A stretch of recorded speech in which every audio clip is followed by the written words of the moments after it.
बिस्मिल्लाहिर्रहमानिर्रहीम। अस्सलाम वालेकुम वरहमतुल्लाहि वबरकातुहू।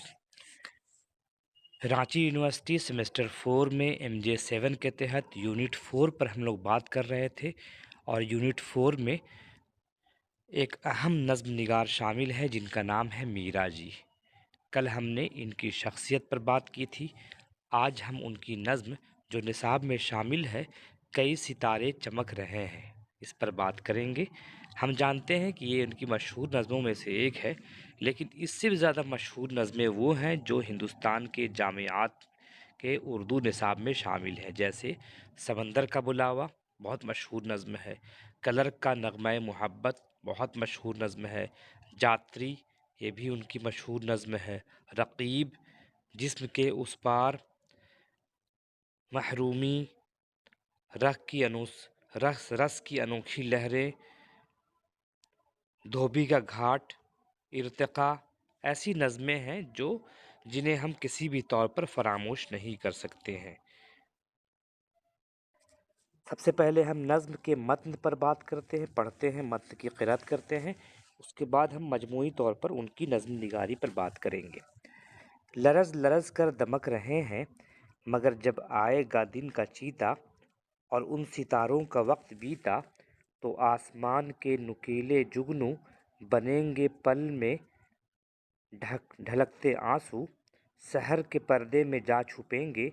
मैं और तू आज हैं इकट्ठे, सुना रही है तेरी जवानी मुझे मेरे इश्क की कहानी, मगर है एक खौफ सा फ़ज़ा में, है एक लर्जिश सी इस हवा में, सितारे अब टिमटिमा रहे हैं, ख़ज़ां के आसार छा रहे हैं।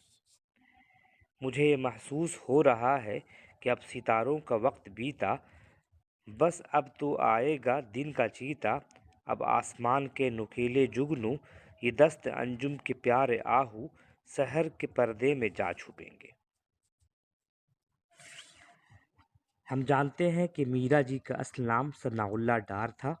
उन्होंने एक बंगाली हसीना मीरा सेन से एकतरफ़ा इश्क किया और उस इश्क में नाकाम हुए।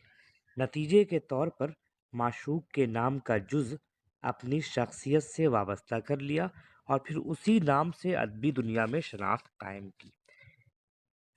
और हम ये भी जानते हैं कि मीरा जी हकीकी ज़िंदगी में कदम कदम पर नफ्सियाती उलझनों का शिकार रहे, और यही उलझनें उनकी नज़मों में भी मौजूद है।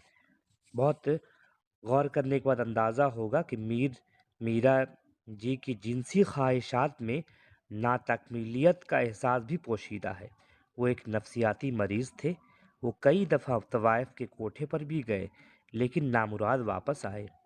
ला तकमीलियत का यही एहसास उनकी शख्सियत और शायरी की उलझनों को ज़्यादा नुमायाँ करता है। हम ये भी जानते हैं कि मीरा जी ने मगरबी अदब का गहरा मुताला किया था, और एक किताब है बहुत मशहूर, मशरिक़ व मगरिब के नग़मे, उनकी यादगार किताब है जिसमें उनका तक़ाबुली ज़हन बेहद फ़आल नज़र आता है। उसके अलावा मीरा जी ने अपनी शायरी में फ़ारसी अल्फाज व तराकीब से इज्तिनाब किया है और सीधी बात कही है, सीधी सादी बात कही है, आम फ़हम अल्फाज में कही है। लेकिन उनकी शायरी में अलामत और इस्तिआरे इस कदर दबीज़ हो गए हैं कि इसमें कई परतें दर परतें तय हो जाती हैं, और एक तालिब इल्म, ख़ास तौर से BA का तालिब इल्म, उनकी नज़मों की तफ़हीम उसके लिए बहुत मुश्किल है।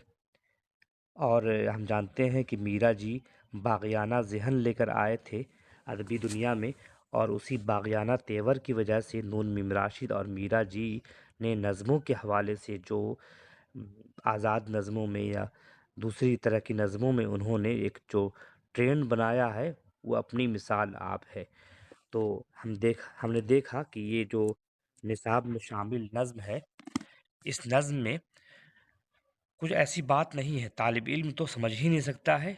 बस ये समझिए कि जदीदियत से मुताल्लिक़ मीरा जी का शुमार होता है, और मीरा जी ने जो नज़में कही हैं उसमें बहुत मुश्किल होती है तलबा को समझने में, ख़ास तौर से BA और इंटर के तलबा को समझने में ख़ासी दुश्वारी होती है, हो सकती है।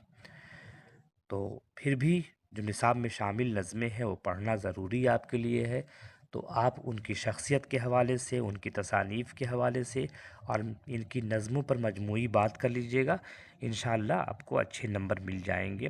اگلی ویڈیو میں ہم لوگ انشاءاللہ آخری اور اہم شاعر مظفر حنفی کی شخصیت اور سوانح پڑھیں گے، اس کے بعد ان کی نظم ہے جو نظم نہیں ہے بلکہ غزل ہے، اس پر بات کریں گے انشاءاللہ۔ تب تک کے لیے اجازت دیجیے، خدا حافظ۔